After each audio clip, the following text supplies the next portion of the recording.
Hello friends, welcome back to তাইরাস kitchen. আজকে আমি সম্পূর্ণ তেল ছাড়া স্বাস্থ্যকর এবং সুস্বাদু একটা টিফিন রেসিপি আপনাদের সঙ্গে শেয়ার করব। বানানো খুবই সহজ, খুবই ঝটপট বানানো হয়ে যায়। এই রেসিপিটা আপনারা বাচ্চার টিফিনে দিতে পারেন কিংবা ব্রেকফাস্টের জন্য আপনারা বাড়িতেও বানিয়ে নিতে পারেন খুব সহজেই। চলুন তাহলে রেসিপিটা দেখে নিই। রেসিপিটা বানানোর জন্য একটা বোল নিয়েছি। এই বোলের মধ্যে নিয়ে নিচ্ছি হাফ কাপ সুজি। আর সুজিটাকে দেখুন এই রকম পাউডার করে আমি গুঁড়ো করে নিয়েছি। এবার এই সুজিটাকে আমি বোলের মধ্যে নিয়ে নিচ্ছি।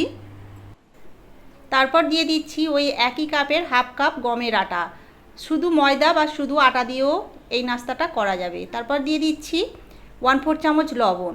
এবার লবণটা সুজি আর আটার সঙ্গে ভালোভাবে মিশিয়ে নিচ্ছি। মেশানো হয়ে গেলে দিয়ে দিচ্ছি ওই একই কাপের 1 কাপ নর্মাল জল প্রথমে দিচ্ছি। তো 1 কাপের পুরোটা দিলাম না, হাফটা দিলাম, দিয়ে ভালোভাবে মিশিয়ে নিচ্ছি।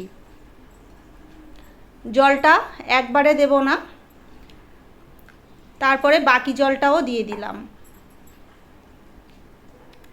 জলটা দিয়ে খুব ভালোভাবে মিশিয়ে নিতে হবে যেন ব্যাটারের মধ্যে কোনো ডেলা ভাব না থাকে।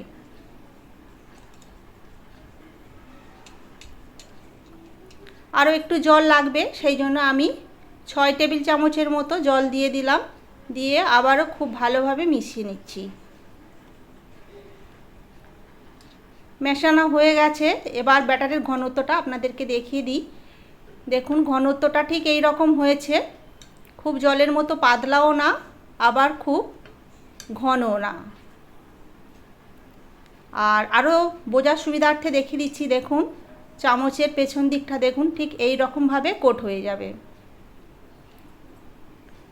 এবার এটাকে ঢাকনা ঢাকা দিয়ে 15 মিনিট রেস্টে রেখে দেব, যেহেতু সুজি রয়েছে ব্যাটারের মধ্যে। এবার একটা বোলের মধ্যে আমি নিয়ে নিচ্ছি একটা ডিম। ওই 1 কাপ আটা সুজির জন্য আমি একটা ডিম নিয়েছি। দিয়ে দিলাম গোলমরিচ গুঁড়ো, অল্প একটু লবণ। এবার ডিমটাকে খুব ভালোভাবে ফেটিয়ে নিচ্ছি। ফাটানো হয়ে গেছে। এবার এর মধ্যে দিয়ে দিচ্ছি একদম মিহি করে কেটে নেওয়া 3 টেবিল চামচ গাজর, 2 টেবিল চামচ পেঁয়াজ কুচি খুবই মিহি করে কেটে নিয়েছি। আর দিয়ে দিচ্ছি একটা কাঁচা লঙ্কাকে মিহি করে কেটে নিয়ে দিয়েছি। এবার খুব ভালোভাবে মিশিয়ে নিয়েছি। আপনারা এর মধ্যে ক্যাপসিকাম কুচিও অ্যাড করতে পারেন। তো মেশানো হয়ে গেছে। এদিকে ব্যাটারের ঘনত্বটা একদম ঠিকঠাক আছে। এবার ওই ডিম আর সবজির মিশ্রণটা এর মধ্যে আমি নিয়ে নিচ্ছি। এরপর এর মধ্যে দিয়ে দিচ্ছি কিছুটা ধনেপাতা কুচি আর দিচ্ছি হাফ চামচ চিলি ফ্লেক্স। এবার এই কটা উপকরণকে খুব ভালোভাবে ব্যাটারের সঙ্গে মিশিয়ে নিচ্ছি। বাচ্চাদের জন্য বানালে লঙ্কার পরিমাণটা একটু হিসেব করে দেবেন। তো খুব ভালোভাবে মেশানো হয়ে গেছে। এবার নাস্তাটা বানিয়ে নেব। তার জন্য ওভেনের ওপরে একটা ননস্টিকের প্যান বসিয়ে দিয়েছি। আর এই রকম একটু হালকা তাপ অনুভব হলেই প্যানটা নাস্তাটা বানানোর জন্য একদম রেডি। আর ব্যাটারটা দেওয়ার আগে ঠিক এই রকমভাবে ভালোভাবে ফেটিয়ে নিতে হবে। তারপর 1 চামচ ব্যাটার ফ্রাইং প্যানের ওপরে এইভাবে ছড়িয়ে দিতে হবে। লো আঁচেই নাস্তাটা বানাতে হবে। আর খেয়াল রাখতে হবে প্যানটা যেন অতিরিক্ত গরম না হয়ে যায়, তাহলে এইভাবে ব্যাটারটা ছড়ানো যাবে না। আর দেখুন 1.5 থেকে 2 মিনিটের মধ্যেই কিন্তু এই নাস্তাটা হয়ে যায়। ওপরটা এইভাবে শুকিয়ে গেলে এইভাবে একবার উল্টেও দিতে পারেন, না হলে সরাসরি নাস্তাটা তুলে নিতে পারেন। আমি একবার উল্টে নিলাম, নিয়ে এইভাবে ফোল্ড করে তুলে নিচ্ছি। এই নাস্তাটা খুব তাড়াতাড়ি হয়ে যায় আর দেখতেও দেখুন কতটা সুন্দর হয়, খেতেও বেশ ভালো লাগে। তো এই নাস্তাটা হয়ে গেছে, তুলে নিচ্ছি। আবারও একটা করার জন্য ব্যাটারটা ফ্রাইং প্যানের মধ্যে দিয়ে এইভাবে ছড়িয়ে দিচ্ছি।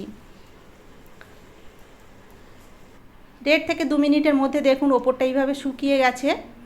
দেখুন এই নাস্তাটা আমি আর উল্টালাম না, ঠিক এইভাবে ফোল্ড করে দিচ্ছি। আপনারা প্রয়োজন মনে করলে জাস্ট একবার উল্টে দিতে পারেন, খুব বেশি এপিট ওপিট করে সেকার দরকার নেই। যদি মনে করেন জাস্ট একবার এইভাবে উল্টে দেবেন, তারপরে ফোল্ড করে তুলে নেবেন। যারা ননস্টিক ছাড়া অন্য কড়াইয়ে করতে চান তারা এইভাবে একটু হালকা তেল ব্রাশ করে নেবেন, খুবই হালকা একটু তেল ব্রাশ করে দেবেন। দিয়ে ব্যাটারটা এইভাবে ছড়িয়ে দেবেন। দেখুন 1.5-2 মিনিটের মধ্যে ওপরটা এইভাবে শুকিয়ে গেছে। জাস্ট একবার আমি এইভাবে উল্টে নিলাম, খুব বেশিক্ষণ সময় রাখার দরকার নেই। দেখুন পেছনটা কতটা জালিদার হয়েছে। তো এইভাবে ব্যাস ফোল্ড করে দিলেই হয়ে যাবে, খুব ঝটপট এটা বানানো হয়ে যায়। তো হয়ে গেছে, এটা আমি তুলে নিচ্ছি। তো এইভাবে আমি সবকটা নাস্তা বানিয়ে নিয়েছি।